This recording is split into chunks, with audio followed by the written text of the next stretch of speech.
transfers. Are there any transfers in the room? All right.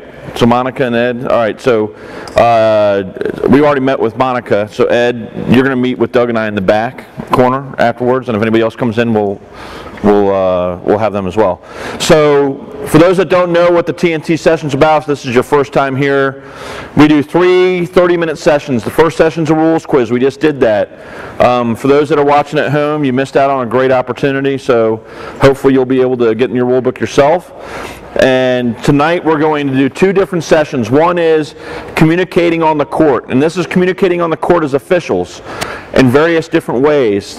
Joel's going to lead us through this one, and then we're going to talk about how to read the defense and how that is important for positioning and teamwork as a crew. So I'm going to turn it over to Joel, who's going to go through the PowerPoint, and then we're going to jump in together on the videos that we have attached to it. Are you on? I think so. Can you hear me?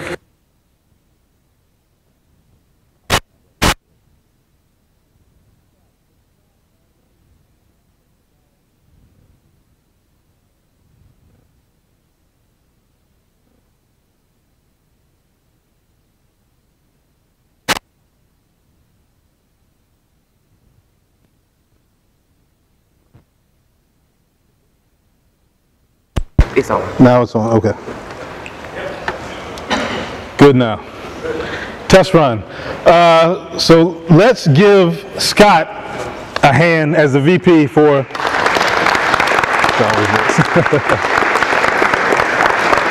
Scott puts a lot of work in putting these things together. He asked me to do this, but he did most of the work, so I'm good at taking credit for things. So I'm going to walk us through this discussion, but really appreciate the opportunity that Scott provides for everyone to get together and to continue our training, to really hone on things that are going to make us better officials. So on-court communication. Every pregame that I'm part of, someone mentions, let's make sure we talk. Let's make sure we communicate on the court. Let's make sure we do this. Then we get on the court, and that's not always the case. People get, I don't know what, you get locked in on covering your primary, you get distracted by coaches, by fans, by the hot mom or hot dad in the stands, whatever you get distracted by, and we don't communicate as much as we say we're going to. So why do we want to communicate? We want to get things right.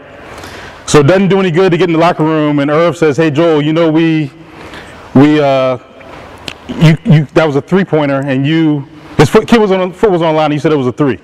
Or whatever it is we're going to talk about in the locker room. I said, well, it doesn't really do a lot of good to discuss that here. We should get that right on the court. So teamwork, we're all human. We're going to make mistakes as officials. And so that's why it's 3 of us out there. So it's not about being right or wrong individually. It's about getting it right as a team and as a crew.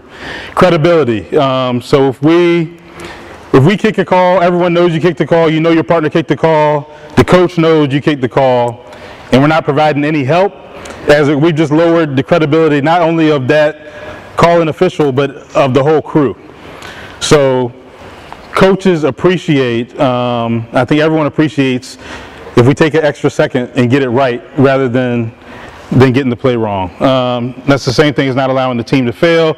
Creating future success, I think we're setting the tone as a crew that we're going to communicate, we're on the same page, and we're going to officiate this game as the best we can. Pilots in the cockpit mentality. So Scott put that up. I'm not sure exactly what that means, but I think it means there's 3 referees on the court. If you go, we go. If you go, we go. That's what that means. So we're even better. Yeah, you're going down with the plane, going down the ship. So if we kick rules as a crew. It doesn't do any good to get in the locker room and say, man, Irv, you kicked that rule. No, we kicked that rule. Rodney, why did you do that? No, we did that. So we're all going down as a crew. So ingredients to the recipe. What are we doing when we talk about communicating on the court? Open mind. You have to be willing to give and receive information. So you can have all your information up here and know, like, man, what is he doing? He screwed that up. But if it's all in your head and we're not willing to communicate, then again, we're failing as a crew. Timing. We want to do it again. Obviously, if it's a correctable error, we want to get it before the time the rule allows us to get it. But we want the timing to make sense. So we don't want to go report something. We know that's wrong. We've reported it. We've communicated information to both benches. Now we've got to go back and fix something. We want to get it before all that happens. So as soon as you get correct information, or as soon as you have information, definite knowledge of something, and you need to go give help, go give it. And how do we want to do it? Do we want to yell across the court? Like, hey, that basket was good. Or, hey, watch 32 and 55. You want to find ways that you can communicate as efficiently, quickly, and usually as discreetly as possible.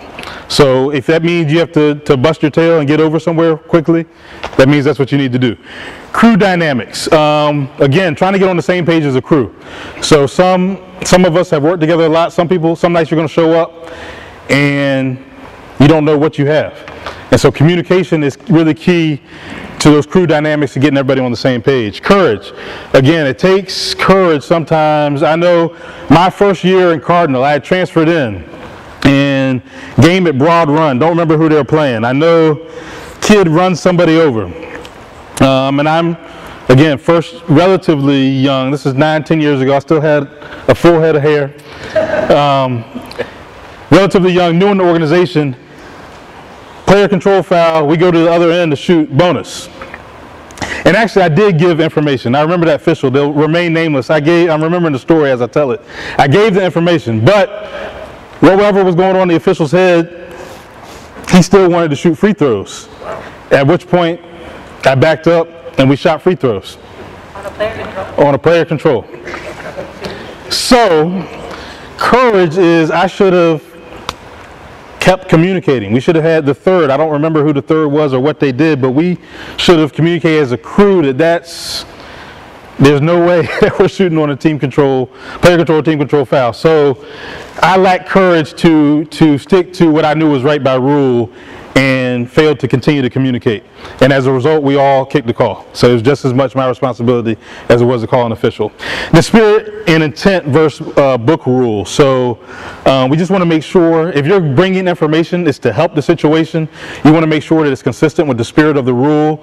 If you are bringing information, I don't have a good example. Someone may have a good one out there that really, by rule, you may technically be correct, but it's not fitting the game and the spirit of the rule. That's information we probably, in that instance, could choose not to communicate. I can give you one. Give me an example, Scott. All right, so a few years ago, I was working at the Westfield Christmas Tournament with Jeff Wiggins, Ron Jackson. Had a great game between Middleburg Academy and Westfield when they were going through the state run. And we had a play with 3 minutes to go in the game. It's a tie game, and Mike Preston's not here, right? Right. You're live. You said everybody watching on TV. Yeah. It's on tape. So in this situation, what happened was one of the players had blood on their jersey, and the coach for Westfield called timeout and went over to Jeff and said, can I have my player replace their jersey and still bring him back in before the timeout's over? And Jeff said, yeah. And he goes, okay, yeah, just send him behind the bench and change. So kid goes right behind the bench, removes his jersey. Well, we all know by the book that should be a technical foul, right? So now the other coach is going, that's a technical foul. Well, I went over. And this is, by the way, this is also being part of, if you're strong with the rules, this will help you, because it will help you get out of situations and how to avoid them. And I went over and I said, what's going on? Jeff said, I told the kid he could take his jersey off behind the bench, and I meant the locker room, but I didn't communicate that. And I said, okay, no problem. I said, Doug, just do me a favor. Don't let him back in the game. Have him set. And I went down to the other coach and I said, our official mistakenly told the player that they could change their shirt. So it won't be a technical foul. Okay, so that's the spirit and the intent versus the book rule. If you want to go by the book rule and call the technical foul, so be it. But if we gave them that information, then it's on us to be able to correct that. And so that's what we did. Okay? And I think the other key there, Scott, is that you went, before deciding to do anything, you went to Wiggins and asked what was going on, right? Well, that and the deer look, the deer and the headlight look kind of help. So reading that, and we also, nonverbal communication is really important too. So making eye contact as much as possible. The next one. Fits. examples of when to help. So we have our obvious examples. Classic one we always talk about in pregame, out of bounds call. So everybody knows it went off blue, you said white. I'm going to come to you, let you change that call. Last second shot, we want to communicate when. Right, 30 seconds is good. Under shot clock, if we have a shot clock situation, but we want to communicate before we get a last second shot, and we want to make sure, especially if we have a timeout before what we think may be a last possession, we're talking about opposite table has responsibility, everyone should have an idea. We're discussing all this so we're not caught off guard. We're prepared to referee a last second shot, all three officials on the court. Awarding shots when ball is passed. So someone goes up, and this could probably be an interesting debate for another time, but someone goes up, calling official thinks they're going to shoot, they call the whistle, maybe didn't finish to stay with the play, kid passes the ball. So you as the C can see, you award 2 shots, but before you go to the table, well, once you see that they're about to indicate 2 shots, hey, they passed the ball. And again, the calling official is ultimately responsible. Maybe they don't want that. Maybe they're going to take that information and say whatever they want to say, but you're at least bringing that information. And that's, again, goes into giving and receiving. Fouled on rebound during a tap, so that's opposite that, where we're making sure, hey, that was a try. That tap was a legal try. You had a foul on that. We should be shooting 2. Team control or not. So the play that I talked about my first year in Cardinal where it was obvious, but there also could be inbound plays, other situations, loose ball where it's not obvious if team control has ended or not. Are we shooting or not? Those are situations where we want to talk about that. If you have information, bring it. Screwing up a rule. So we've got numerous examples of that. That wasn't supposed to be a joke, but I'll take the punchline. Numerous examples of that, and so you may think to yourself the infamous one is the 0.3 second rule that I was debating whether I was going to bring up or not, but why not? So that's a situation where, again, we have a brain fart, whatever. Everyone knows 0.3 or less has to be a tap. So if we let someone catch and shoot, when should we be communicating that? The timeout. The time, if we have a timeout, if we have dead ball, even if it's not a timeout, we got dead ball, 0.3 on an inbound, you may want to just, at least eye contact, say, look, we've got it, all we've got is a tap. No catch and shoot. So that's an obvious situation where, again, as a crew, we failed if we don't catch that rule and we don't communicate that. And then even afterwards, that's a situation where everything goes wrong, we still kick that call. We've got to go up and say, by rule, that shot is not allowed. We've got to wave the basket off. Player number, shooter. We lose a shooter. It happens to me at least once a season, especially early in the season. Maybe I'm refereeing a block charge or something, and I lose my shooter. I lose my shooter for whatever reason. Maybe it's a rebounding foul, that's why we communicate before we get in a bonus that we're about to be in a bonus. So we make sure we pick up a shooter on a non-shooting foul. And so that's information we want to communicate beforehand and afterwards. So try to stay with the play. Try to catalog every play, even if it's outside of your primary. If you get a look at it, just keep that information in your head. 22 is our shooter. It was a block on 55, 22 is our shooter. Just in case, man, I lost that. It was a bang bang play, I lost it. And hopefully, when you go to someone, hopefully they have information. As a calling official, you lose a number, go to your partners first. Then go to, if we have a Cardinal as the official scorer, as the clock operator, then maybe they have an idea. So that's all stuff we want to communicate. Always protect your crew. So that's the last thing on there. We always want to protect our crew members because it's a team. It's a team, and we're not selling anybody out. And so I think that's all you had, Scott. I will bring up one more situation with 0.3. So I'll bring up my own failure. 0.3. So I'm refereeing a game, and there's video of this somewhere. Girls State Championship game, Siegel Center. Girl that's now at Connecticut makes a shot to put her team up 1. I'm lead transition. I go down to the other end. We have a bang bang, lots of stuff, other stuff we could talk about, but we have out of bounds situation. I know that the clock ends up going out, 1-point game, 3rd straight state championship. Everybody's ready to celebrate.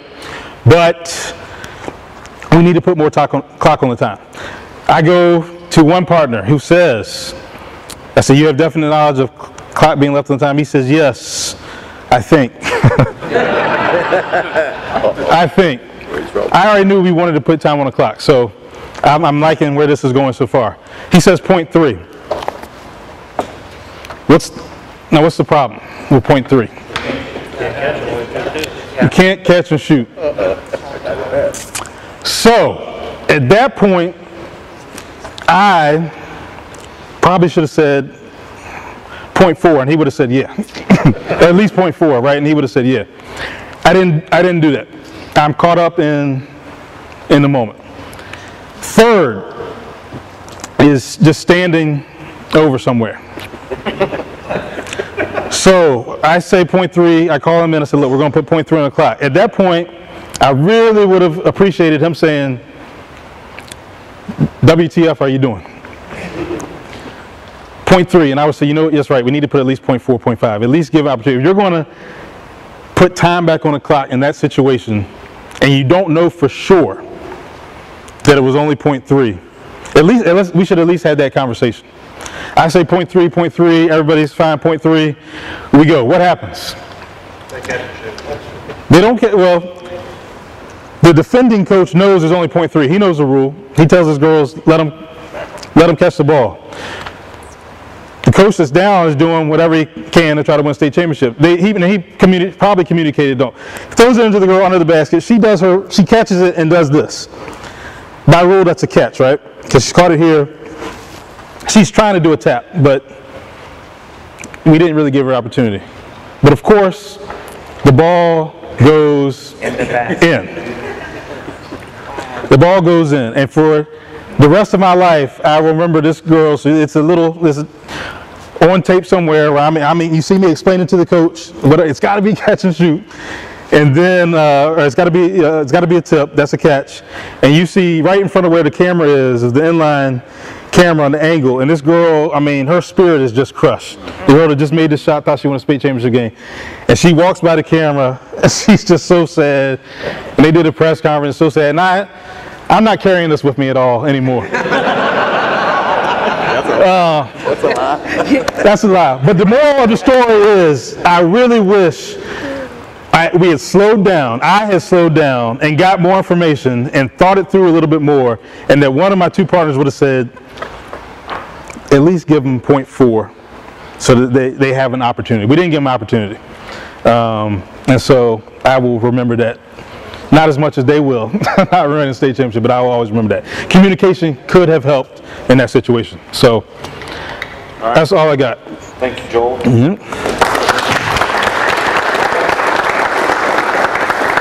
Question? Yes.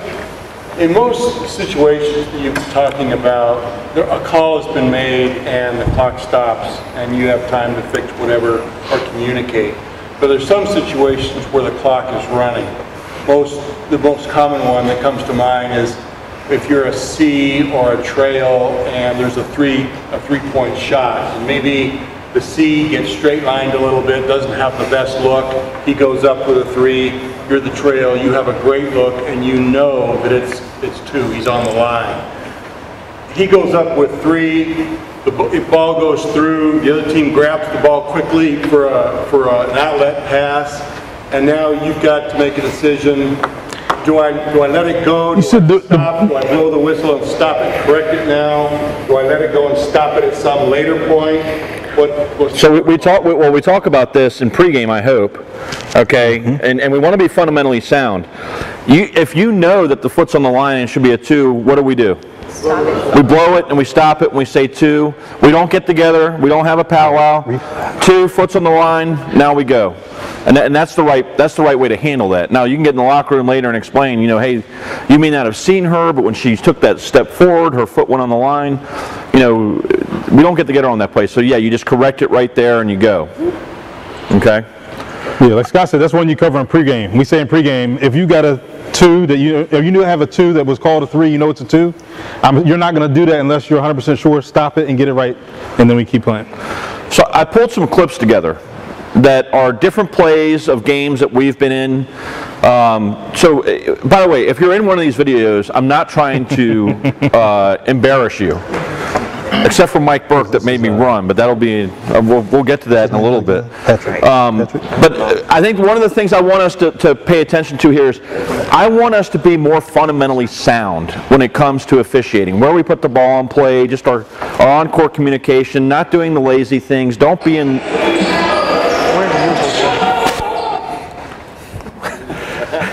Don't be in lead, okay, and throw the ball to the sideline. You know, this isn't college and it's not two-person at the ball's below the free throw line. Let's just do things the right way, okay?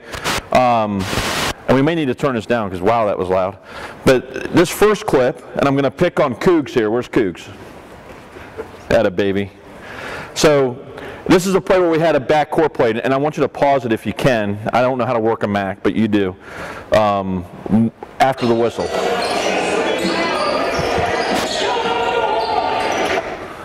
After the whistle. All right.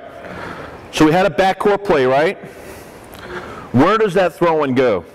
In the backboard. Right. So does it go over here? No. It should go over here, right? Right. And it's just, again, I'm just trying to be fundamentally sound here. So what I see happen is Steve comes up and tries to put the ball in play, okay, on this side, and I just hit my whistle and say it's on this side, okay? And he looks at me like I have 5,000 heads.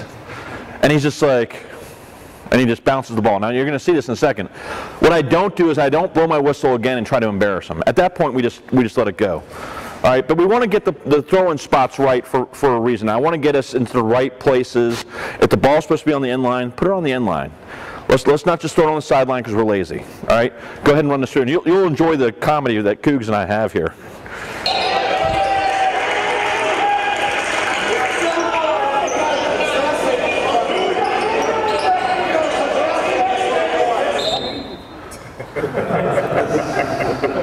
Over here. now watch what Cougs does.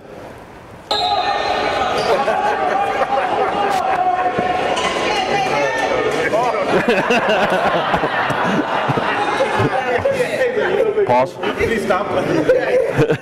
So, look, again, we're not trying to embarrass anyone. I just want us to be thinking about these things, okay? This is a great clip, and we sent this out to NBA referees to find out, do you think it's good or not, okay? This is Rodney's game with Dave McAndrew and Greg Jackson, and Tony Danko's on the clock. By the way, watch how fast Tony Danko gets off the court on this clip. There's a lesson to be had here. I want you to watch the clip first, and then we'll rewind it back and explain what the lesson is.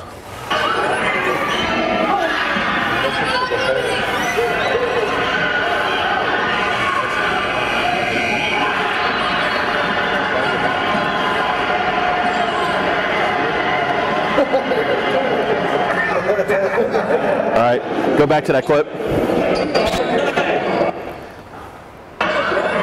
All right, pause it. All right, so the lesson here is that we all just ran off the court, right? I don't care if they all agree. That's fine. The optics of it, though, is that we just want to get the hell out of Dodge, okay? I think we have a much better opportunity to be successful if we just get together for a brief second. I got it good. You got it good? You got it good? Good. We're good. Count it, and now we go off the court. I know, look, adrenaline, a lot of stuff can happen, but just take that extra second and get together. It doesn't take much. Okay, we're not trying to win who's going to get to the locker room first. I mean, if you look, go ahead and forward it through, and I'll tell you when to pause it. All right. Rodney is touchdowning it, okay?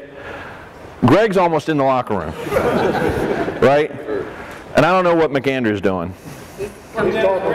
He's coming. But I do know because the coach asked about this play, okay? And he said, hey, I just want to know, did your crew have all the same thing because nobody stayed on the court? And so I talked to Rodney and Dave, and Rodney looked at Dave, and Dave said, I've got it good. So those two communicated. We're assuming that Greg's good. I don't know. We could ask our table, but Tony's trying to beat Dave to the locker room. So just the fundamental thing, let's get together first. Let's not rush. Let's make sure we get it right. Okay? Go ahead and go to the next clip. And then pause it in the beginning.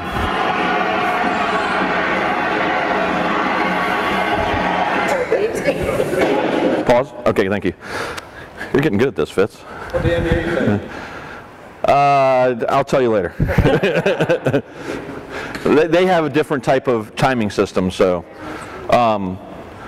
This is a great, first of all, where's David Bybee? Great piece of officiating here. There's a lesson here, though, okay? At the end of a game, okay, and the situation here is that the white team is down by 2, I think, 1 or 2 at the end of the game, and there's 2 or 3 seconds left on the clock. They can run the end line, okay?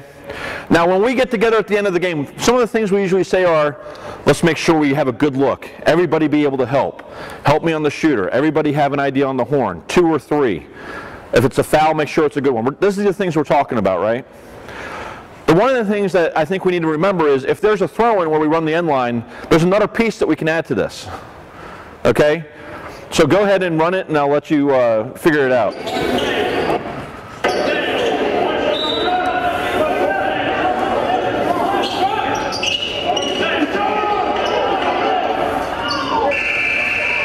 All right, rewind it back. How many times have you seen that happen on TV, right? And then somebody's hit the whistle, they fell for it, you know, the magic flopper, as I call them. All right. First of all, David, the best part about this whole video is David's position. He gets wide so he can see the big picture. Okay. The other thing is that we don't have a whistle from C, and I don't know who that is. Maurice, maybe? Maurice McDaniel and Larry Johnson, I think. I don't know, but it's really good stuff from David. Now, if you're at the end of a game and you're getting together with your crew, this might be something that you're going to add into your repertoire. Don't be surprised. Okay, remember this play.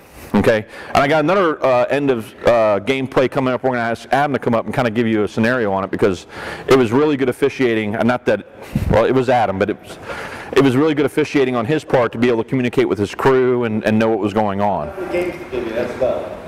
All right, Doug did a great job of assigning Adam to that game. All right, go ahead and again, not a lot of contact here.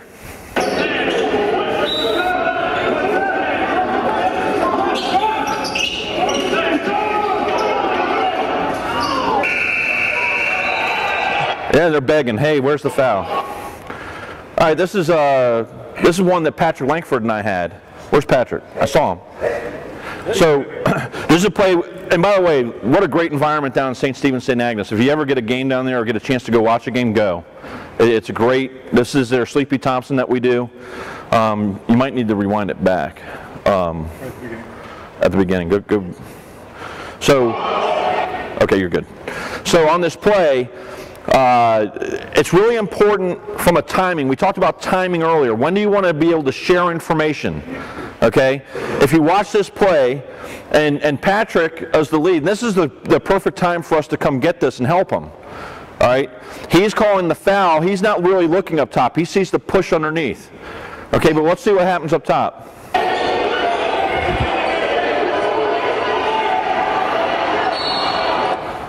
All right, what was the offensive player trying to do? Tap the ball in, right? All right, so knowing, watch Patrick's signals here. Pause it.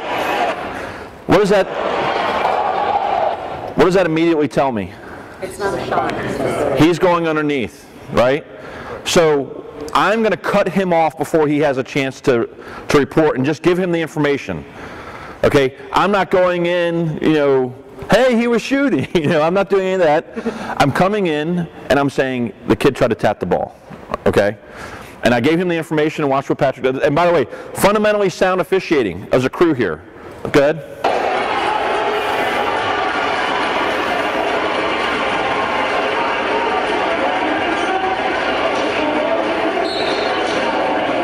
All right, pause it. All right, we take our time. By the way, is anything really happening? Could we have taken that extra 5 to 10 seconds just to make sure we get it right? And I think what ends up happening a lot of times is we go, I don't know. You know, hit the whistle and go over, hey Deb, this is what I got. All right, you take the information if you think that's viable. If we need to pull in Fitz on our third, we do that. But let's make sure we get it right. That's the key component. All right, next clip.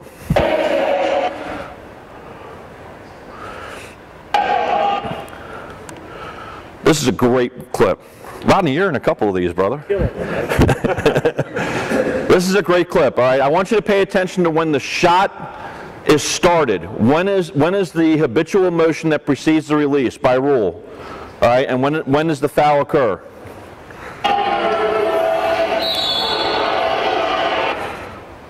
Whew. What do we think? We want to see it again? Should we slow it down?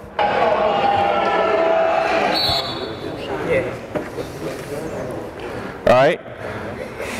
So on this play, I will tell you, only because I was sitting right here next to Bernie.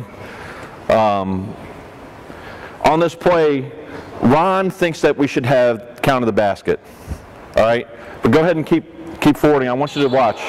By the way, what's our lead doing here?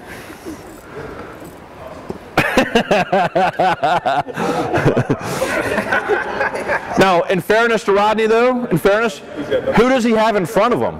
Nobody. Right? So as the lead, you would stretch up, right? And he followed that kid all the way up, and he gets pushed through the screen, all right? It's easy to break down tape and go, God, he's a ball watcher. No, he's not. Who's in front of him? All right, go ahead.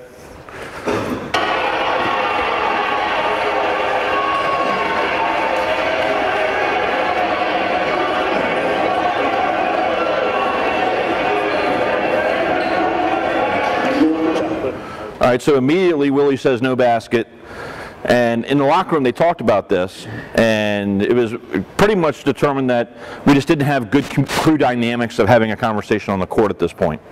We were just trying to get the game moving as opposed to slowing down and getting it right. All right, now we can go 50% say it should have been count the basket, 50% say no. That's not the important piece. The important piece is there's no reason to rush through this. Let's slow down and get it right. All right? What the lead had? Yeah, what'd you have? So I failed in that game. I failed in this game. I'll be honest with you. That's what it's all about. It's about learning. At the time, I felt like I came as close to as I could have without imposing myself, but I should have imposed myself. I should have got the crew together to discuss that play and at least come up with a consensus about what we had on the floor. So you had no information? And as Scott said, it didn't really matter what the end result was, but it's about getting together and communicating as a team and coming up with what we think is the best call for the play. All right? You just got back. So the question I have is, when does the foul occur? Is it when it's blown, or when the foul action occurs? When's it recognized? Well, so that would help you. I'm just giving you another tool to determine, figure out what occurred. I mean, if I said drop my whistle, and I had a foul, or I know the foul occurred before the shot went off, that may get you out of it if you're not sure. I clearly had the foul. It just took me a while to blow. Just more information to pass on. Now I'll tell you, looking at it live from the stands, and again we're right here. We thought the basket should have counted, but again, that's not the important piece of this lesson. The important piece is that we just need to get together, and we got to do things fundamentally sound. All right, go ahead to the next clip. Okay, this is a really important lesson. I didn't show this last year on purpose. This is from 2 years ago. But I want you to watch this play, and let's see, we got Mike Goodrich, Andy Schulman, and Alex Leap. I don't think any three of them are here. All right, just watch this and see if anybody else can pick up what's happening here.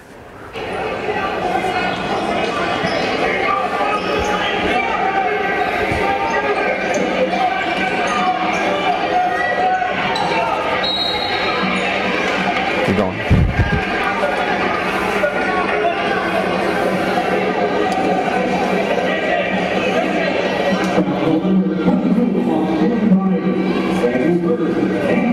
All right, pause it. Anybody pick it up? Anybody that's not a board member. Are they trying to switch the shooter? You're onto something there, Anthony. Well, Lake Bragg's pretty famous about it. They try to switch the three-point shooter to get a better shooter. All right, so watch this again. Let's back it up. Tell me who gets fouled and tell me who goes to the free throw line. And see if you notice if the bench or coaches say anything to the players.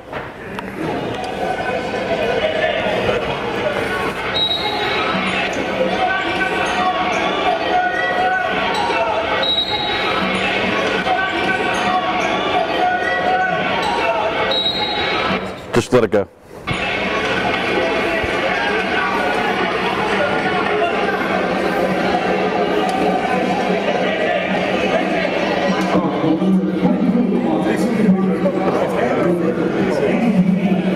Okay. Everybody see that now? Very easy. Look, I'm not here to judge what coaches do and don't do to get an edge, okay? But, you know, they have enough pressure on their own. This issue was handled. It was taken care of. You know, Cecil, I gave the clip to Cecil. Cecil took care of it and everything was, we haven't had an issue since. But what's the lesson here? Got to identify the shooter. Aronde, 33 is my shooter, right? Or if he's got the foul, Aronde, I've got your shooter. I'm not saying 33 is your shooter because now he's going to go report 33 and they're going to be like, there's no 33 in the book. All right? No, I got your shooter. All right? So we got to pay attention to communication. It's a small thing. By the way, we had 5 clips of this with this team. Okay? So, you know, we've got to be on our toes and got to be ready for this kind of thing. All right, next clip. So do you go up to the coach and warn him? Well, let's talk about how we adjudicate this. Okay, if it does happen. All right. First of all, if you catch it, okay, the technical foul is to the player that receives the ball for the free throw, not the coach. Not going to warn the coach? You can warn the coach, but by rule, the technical foul goes to the player. Does not go to the coach. All right? So it would be after he receives the ball. After he receives the ball. Now, a lot of times we're going to do preventive officiating. You sure you want to catch this ball, son? That's right. You sure you got fouled? Because I'm pretty sure it was number 5. Right? So these are, we're going to try to be preventive on this situation. And yes, if it was me, I would have gone by the coach and said, Coach, I don't know if it's you telling them or if they're doing it on their own, but let's make sure we get the right free throw shooter. And then we go from there. All right? All right. Where's Berkey at? You son of a... All right, so this is just a lesson. I use this in my pregame all the time. Some of you who've worked with me may be aware of this. If we ever have a situation where we're going to have a race to the baseline, okay? So if we have a late rotation, like what's getting ready to happen thanks to Mike Burke, all right? Mike comes over, and now I'm going to have a foot race with Jeff Wiggins.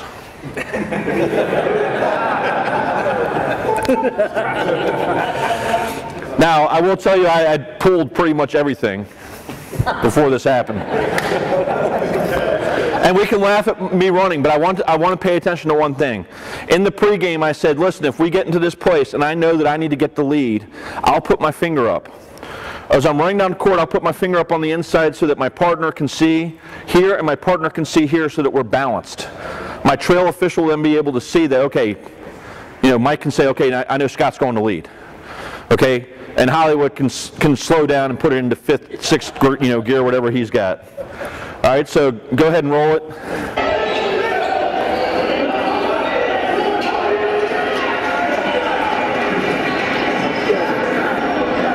I think that was about 5:40.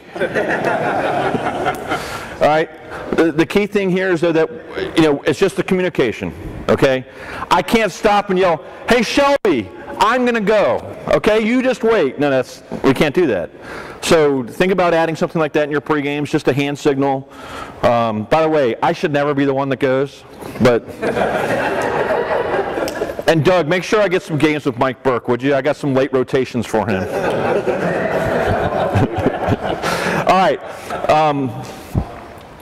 A couple of plays I put in here regarding if we have possession or not. Okay, and when might that be important to know? We're in bonus? Who said that? All right, Greg, good job. So, and timeouts obviously also, but for this situation in this video, I want you to tell me, do we have change in team control?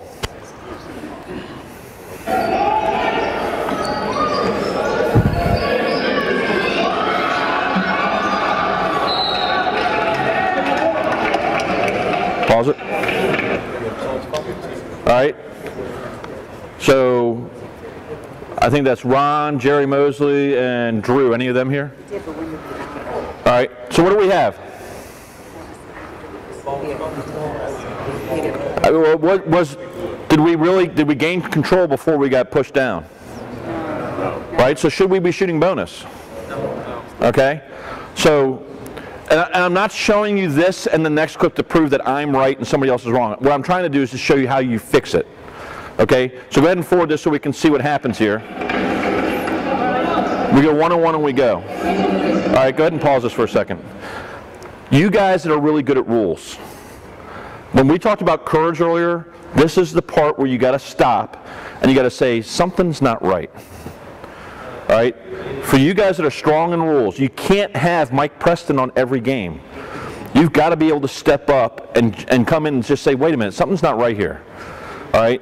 Have the courage to go to your partner. What's it going to be if you're wrong? 5 seconds? Right? I had him with possession. Oh, okay. And we'll talk about that one after the game. Right? But then we go through. So they ended up going down and shooting 1-on-1. The next one is the same game with Mike and Jeff and I. Go ahead.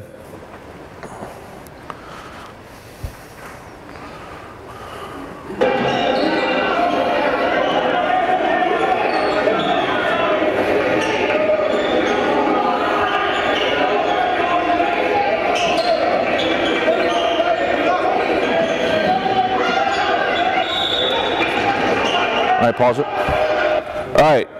Do we have a change of possession? I don't think so. I think he kind of tries to bat the ball, but he's not gaining possession. All right, and we're bonus both ways. Should he be shooting? All right. Go ahead. That's good. Yep. Just let it go. Go back. God, you were almost perfect. Just let it run.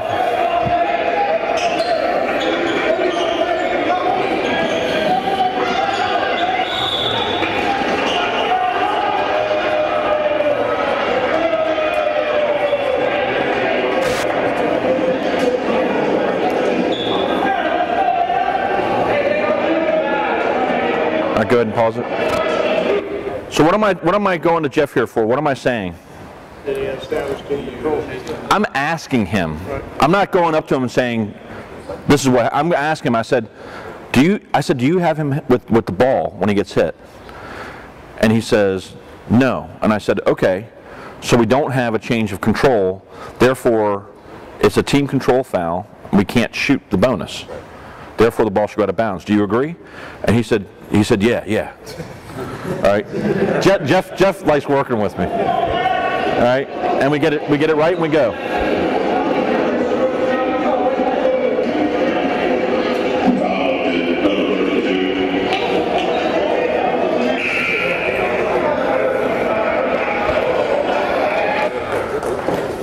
All right, pause it. All right. I'm going to have Adam come up and talk about this play. This is a really, just for anybody that is on their way up and you're trying to figure out, what are some of the things that you can do as an official to prepare yourself and the crew in the right way. All right. So this is a play, and I think it's a 2-point game. I'll set it up for Adam. It's a 2-point game. I think there's 0.6 on the clock. Okay. And Oakton's down by 2, and they've got to go 84 feet and score the basket. All right, and so I'll let you take it from there. Rick, you need some help? I don't remember the play. No. Irv's got something to help you. Oh yeah, I'll borrow those. Thanks. It's a classic story. Try to keep stats now, motherfucker.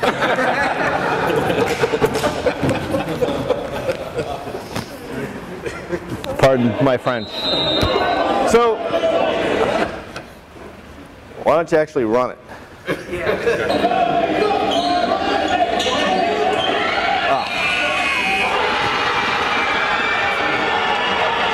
I was actually waiting for McAndrew to find out if I was supposed to give a technical.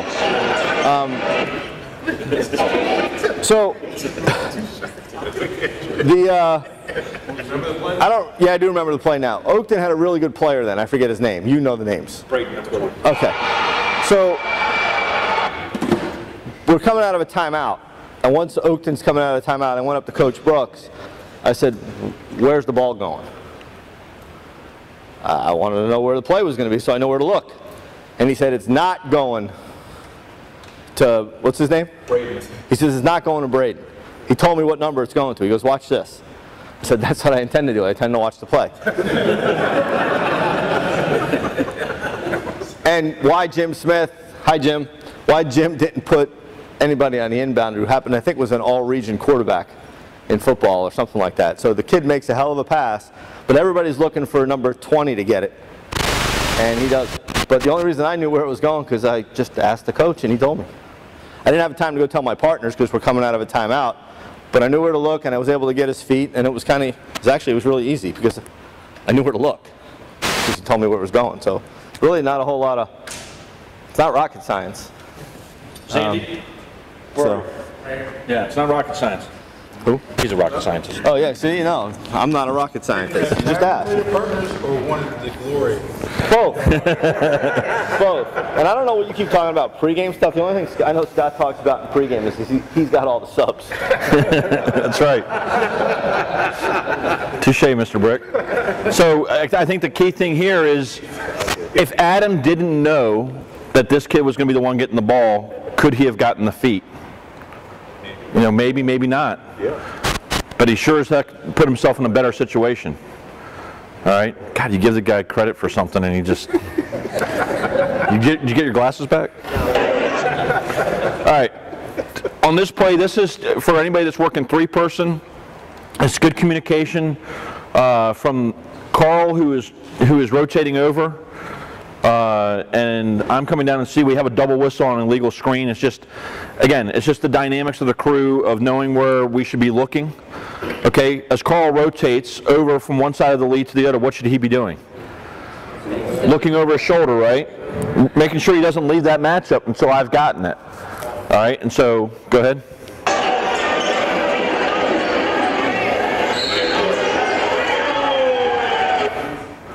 They're ball watchers, they don't even know.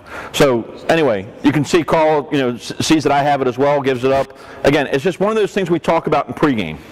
I can't stress enough, have a pregame about these kind of plays.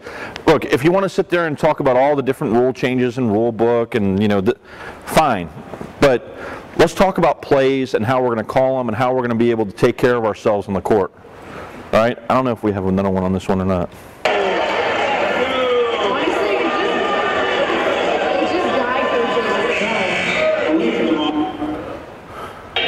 Oh, pause this. Okay. All right. I just put this in here because you want to. We put in the slide. Always take care of your partner. Okay.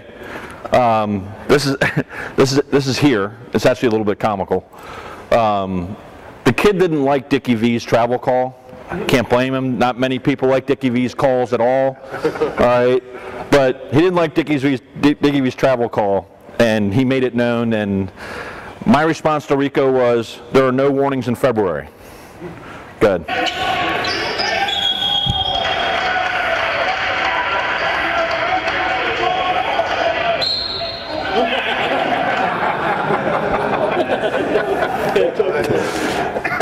It was pretty easy. I mean, when the kid stands up and goes, that's fucking awful, you're like, okay. And we go, oh, come on, Scott. There's no warnings in February, Rico. All right, we're going to go to the next. I think that's the last one for this one. Actually, keep going. We'll see.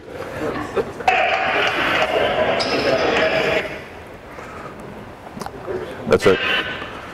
All right, so let's go to the reading the defense. All right, so I'm not going to kill you with the PowerPoint stuff, but I want to talk to you quickly about reading the defense and why it's important, okay?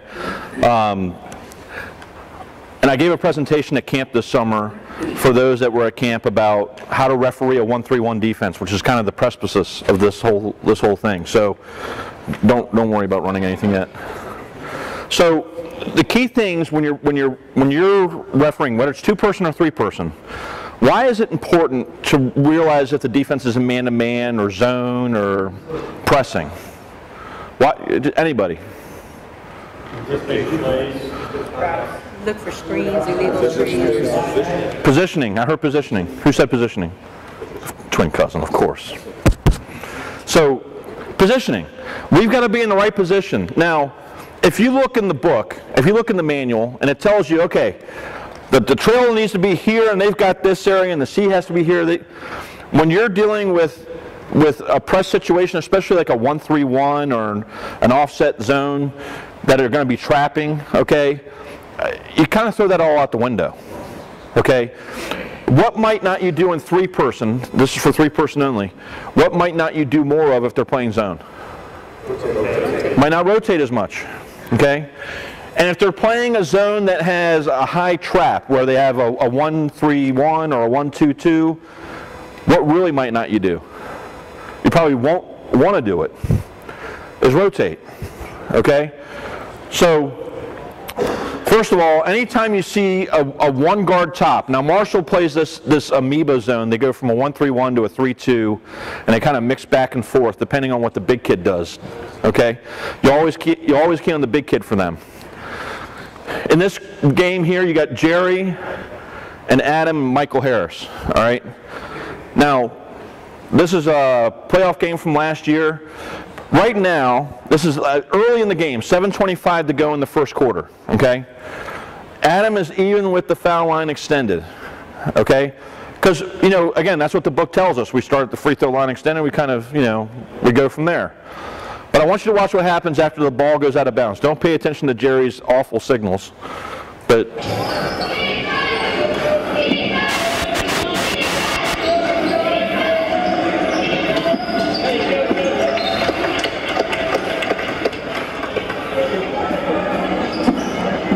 All right, pause it right there. Is Adam still at the free throw line extended? No. Okay. Is it possible that he recognized that there's some pressure a little higher? So I probably need to go a little higher. All right, so you need to go where you can see. Okay, and when you're dealing with a 1-3-1, especially in the traps, okay, and I had a slide that will show you this, but we'll kind of talk about it. Where do they want to trap? Where's Castine? All right, when you played, where do you trap? In the corners, right? So if they have a 1-3-1, they're going to try and trap in these two corners here. Okay, the player up top and the wing come up and they trap. All right, what do we look for in an offensive team that might be able to help us whether they're in trouble or not? I'll go back to my Division I player if I have to. All right, the offensive team, if there's a 1-3-1 defense, Castine, how do they offset that up top? A 2-guard cross, 2-1-2. Right? So, think about this. You're coming up as trail, you're realizing that they got a 1-3-1 defense, and they don't have anybody to balance the floor on the other side. What goes through your mind right now? There's a trap coming, and who's in trouble? The kid with the ball. All right? As the center, okay, if that happens, what can you be paying attention to when that happens? It's over here in front of the trail. Who said that? Cameroon. Yes, the coach. Why? Because the trail's going to have so much going on right there that they're going to need some extra help. Okay? Now, if it happened over here on this side, we're not necessarily going to rotate there. Okay? What we're going to do is allow Adam to come up and referee the play as he needs to. Jerry can come over in the backcourt, kind of where this circle is, and be able to help on the backside. Is there anything wrong with refereeing in the backcourt? Is there anything that says that you can't go there? So you need to go where you need to go. Now, what I would say in pregame is, if we're refereeing Marshall and they do this 1-3-1 and they have a trap, if the lead is going to rotate back and forth, you have to go back and balance the floor. If you want to come over on our side and we have 3 officials refereeing that one side, then so be it. But we're not going to be in a position to rotate because our trail is going to be back here. Okay? Greg. How are you going to referee that far side trap against the half-court line and a two-person approach? Great question. 2-person crew, I want my lead to come up the side of the court. Okay, almost like a press situation. come up to almost the free throw line extended to be able to help and have the trail work just like Jerry is here. Work your way in the back court if you're on this side. Obviously, if you're over there, you can just take a step wider and be in better position. That's a good question, Greg. All right, go ahead and forward this through. Again, I want you to pay attention just positioning, and are we in the right places? You can go to the next one. Go to the next one.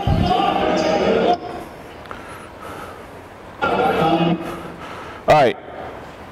One of the keys to being able to understand when a press is coming. When would a coach set up a press? After a made basket? After free throws? After a timeout? I mean, look, if they make a basket and they go timeout, timeout, timeout, you should be able to go to your partners and go, okay, be aware for the press. All right, be ready for that. Don't let that surprise you. There's no reason for us to be surprised after a timeout like this. So what I want you to pay attention to, usually, the coach isn't going to stand up and go, hey, Al, we're going to press, right? I want you to watch what the coach does.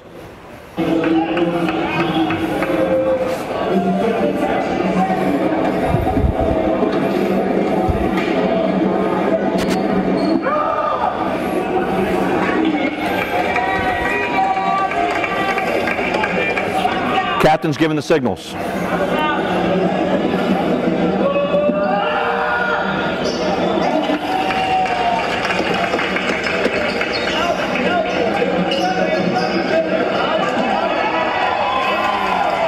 Pause. So, shouldn't be surprised. By the way, a well-coached team, you should be able to pick off some of these things pretty easily. Okay? You can also learn a little bit from the offense as well, and I have a clip coming up with that. Go ahead to the next one. Let's see what that. Okay, just run this one through. All right, pause. See how high Jerry is? All right, we've learned our lesson probably, somewhere along the lines where we were a little bit low.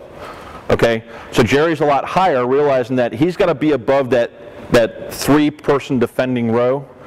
Okay, so when you're refereeing as a C and they're doing a 1-3-1 defense, you want to be above the three. Because if you're below the three and they trap up in that corner, you've really got to get your butt up there, and you might be too late. Okay? The lead can stretch out, especially if you're working with Rodney. Can stretch out all the way up to the top of the key if they need to. All right? And so go ahead and run this through.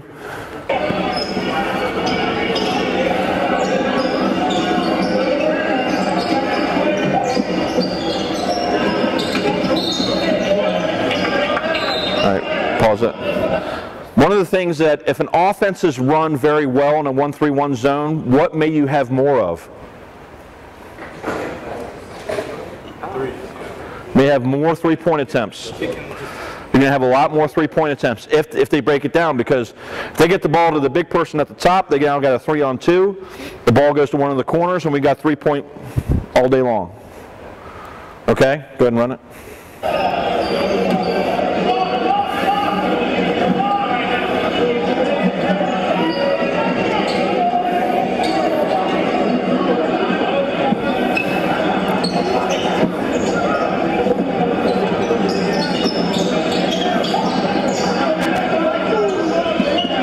By the way, you see we're not rotating?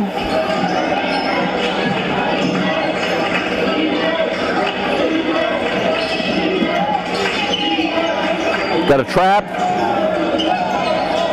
Now the only thing there, pause, the only thing I would say about that play is that it would be really helpful if Michael got a little bit wider on that trap in the corner as the lead. Okay? All right. I said earlier, you can also key off the offensive player. All right? Who's refereed Marshall Varsity Boys? Who's the player? The big man. All right? It's almost like stalkerish. Watch how Adam officiates the big guy on this play.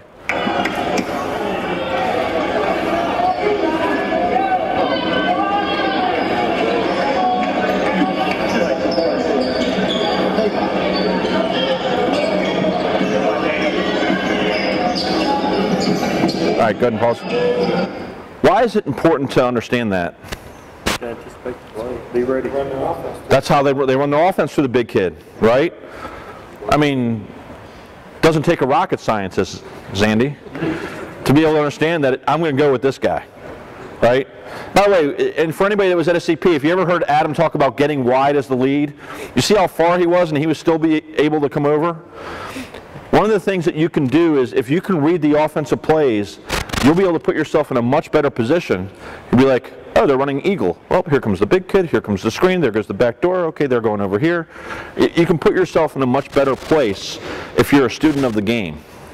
So I would say this, especially if you get into the playoffs, you got a playoff game or you got a game coming up, go watch the huddle video. You got access to all the games, see if you can pick off the offense. Lake Braddock's a different story because they just run. All right, good. You just go to the next one. Scott, can I just say something? Pause. Yes. Yes, sir. I ain't that smart. Big kids good. Big kids get balls. I agree with it. I agree with the first thing he said. All right. Great coverage here by this crew. Hey, Rodney, you're on the crew again. Thank you, man. Great coverage by this crew. I think this is James Jacobs, Kevin Sweeney, right? And Rodney. Potomac versus Flint Hill. The environment's just a little chaotic. But let's go ahead and I want you to pay attention to how this crew works.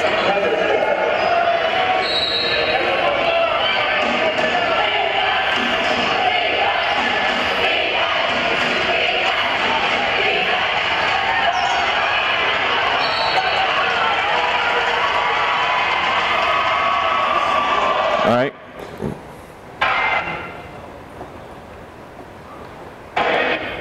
Go to the next one. Oh, the next one. Just pause for a second.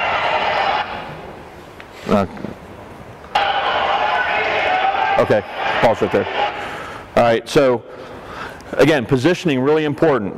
That was kind of textbook how you flow up the court.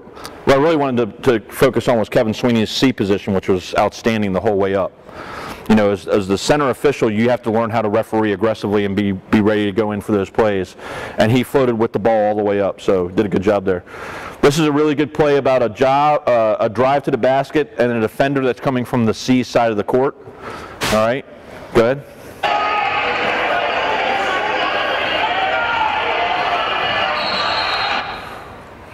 All right. Now, Kevin can certainly have a whistle late on this, but it's really James's all day long, right? It's got that defender on that block. So, again, they're in a zone in this point. Okay, they're either a 1-2-2 or a 3-2, and that defender comes right down, or the offensive player comes right down that side of the lane all day. All right? We didn't freak out and go rotate too quickly and put ourselves in a bad spot. We just let the play happen. All right, go ahead.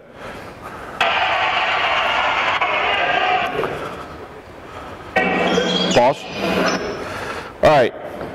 If you've ever refereed Lake Braddock, all right, especially the last few years, you know it's basically like mass chaos. Okay? Their press is all about get the ball out of the ball handler's hands and try to force the issue, speed up the tempo. Okay?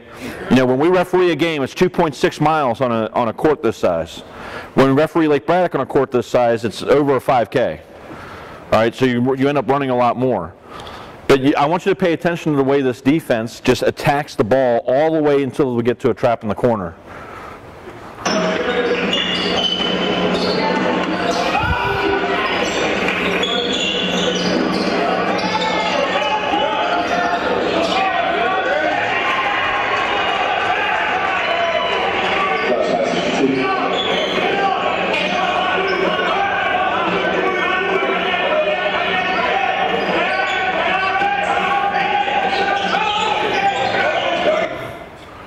All right.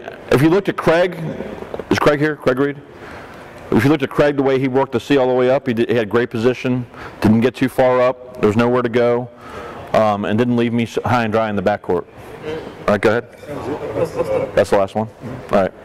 So when you're getting into the game, the flow of the game, one of the key things you can do is read the defense. You know, if there's zones, there's going to be less opportunity to do what? Rotate. All right, man to man, obviously we're going to rotate more. But what can we key off of for the offense? The big kid, maybe the player the offense is gonna go through, could be a guard. Okay, we want to pay attention to those things. When you're in warm-ups, pay attention to your right-handed shooters versus your left-handed shooters. That way you know if there's a different strike zone. You may go up or down. It just depends on what you're looking at. All right, but reading the defense will help you. So if anything, if you didn't learn anything else tonight, I wanted you to learn two things. One is we've got to be better at just the basics of officiating and communication, and let's make sure that we have the courage to step up and say, Stafford, I don't think that's right, okay? Or I think we got the wrong shooter, or I don't think they had control. Whatever that is, I think we need to have those conversations more and have the courage to do it. All right. All right. Next week, yes. Only quick thing I would add from experience: when you communicate like that, you got to do it very crafty, because situations pop off, and these players, they know when you come together, if one's not staying back to observe everything, little elbows and all that stuff happens when we're counseling. So if you're not going to send everybody to the bench, players are on the floor, somebody needs to stay back and kind of observe the whole thing. That's a good point. Yeah, so just, look, we all get paid the same amount of money. We're all we're in the pilot cockpit together. All right? So if the plane goes down, we're all going down together. So instead of saying the call was right or wrong, let's get together and make sure we get it right to the best of our ability. All right, next week, Mike Preston's going to be going over all of the MAC, IAC, ISL, shot clock rules, because you've probably been like me. You're on your way to the first game of the year at Flint Hill or Potomac, and you go, hey, Irv, you got those shot clock rules? Right? Because, let's face it, we don't do a lot of that. All right, so we're going to have that next week. Also, the personal trainer for the Washington Mystics will be here to give us some guidelines on stretching and just getting our bodies ready for the season. So, besides that, are there any other questions? Mr. President, do you have anything? No, great job, thank you. All right, everybody, have a good night.